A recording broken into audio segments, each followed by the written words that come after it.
But let's get started with the big news in sports betting, and it appears that FanDuel could be following suit, just like Kalshi and Robinhood. You may remember the story we brought to you yesterday here on the show that Kalshi and Robinhood are now providing different options, or what they're calling investments, on sports, but not in a betting fashion. They're just basically calling it something different. Well, now FanDuel is making their way into the prediction market, and they're allowing outcomes on the S&P 500, NASDAQ 100, oil and gas, gold, and predictions on cryptocurrencies. Now, as of now, that's not sports. But if FanDuel does get involved in that, it could literally break everything that we know about sports betting here in the United States. We also don't know if Kalshi is going to be able to operate, of course, going forward in the future as the CFTC takes a look at their potential options and problems as well. But looks like FanDuel wants to jump in the bucket as well. Once upon a time, we thought we would never be able to bet on anything except for sports outcomes, and now definitely predictions on cryptocurrency prices and gold, etc. FanDuel getting ready to offer that as well. Okay, close call for Andy Reid, a story that just was reported recently that a lot of folks didn't even know. Back in 2024, Andy Reid was in his office and he was working alone, and apparently there was a stray bullet that he was sitting 15 feet away from where the bullet hit. The shot was fired from outside the Chiefs facility in Kansas City. It went through a wall. And it almost hit Andy Reid. That's kind of crazy. He now has bulletproof glass protecting him in the office. All 3 gunshots struck the facility that night. No one was injured. And there also was no indication of a targeted incident. But man, this could have been devastating had this happened. So Andy Reid, boy, I don't know why this came out, by the way, this week. This happened last year. Okay, injuries in the NFL. Never want to see this. And Lamar Jackson was at practice. He had his foot stepped on yesterday. There was some panic initially. He left practice 40 minutes early. There were a lot of people worried about it, but it looks like he's okay and going to be able to practice later this week into next week. Also, the 49ers, another loss. With all these injuries they have to wide receiver, this is the last guy they could afford to lose. DeMarcus Robinson suspended 3 games, according to Kyle Shanahan. He had a misdemeanor DUI charge. Juwan Jennings is hurt, of course. They've got a ton of issues at wide receiver. Meanwhile, Cam Ward getting ready to make his NFL debut. In case you missed it earlier this week, he got into a little scuffle with arguably the best defensive lineman in the NFL, in Jeffrey Simmons. And he talked about the experience of getting involved in a fight with someone 200 pounds heavier than him, and said it was not fun. Did I learn anything from it? Just strong as I would say. It was fun at the same time, and I think it was what we needed though.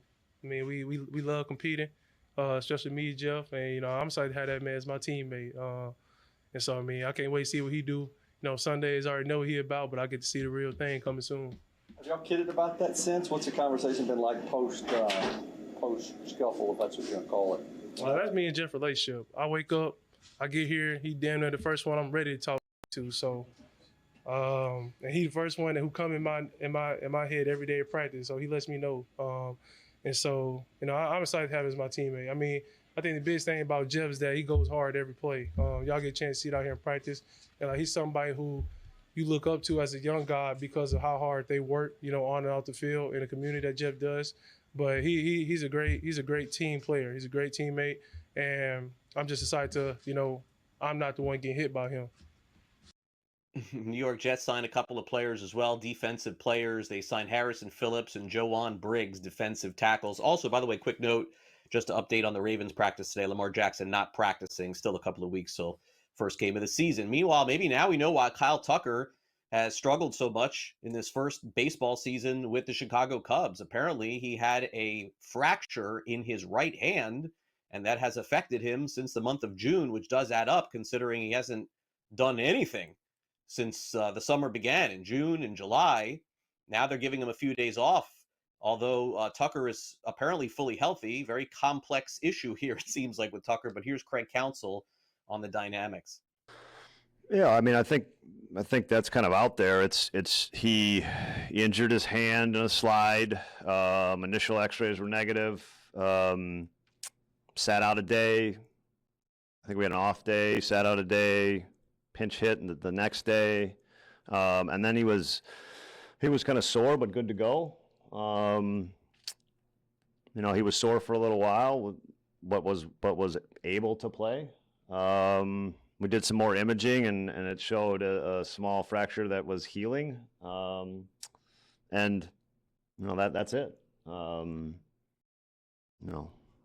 Is it possible that this has caused a kind of like through the playing through it, change some things? Yeah, absolutely. I think it's probably likely that at some point that happened. But he wanted to play. Cubs have jumped back into the race, by the way. Thought they were out of it. They beat Milwaukee 3 games in a row. They'll play today at 2:20 Eastern. They beat the Brewers for their 3rd straight game. Bit of a surprise considering one team was going one direction and one team the other. 4-3 the final as they'll get ready to wrap up the series. Here's Christian Yelich on the struggles the Brewers have had, which have been rare. Who cares? You play the games, right? You're going to win some, you're going to lose some, and you got to compete. Like, you're going to lose.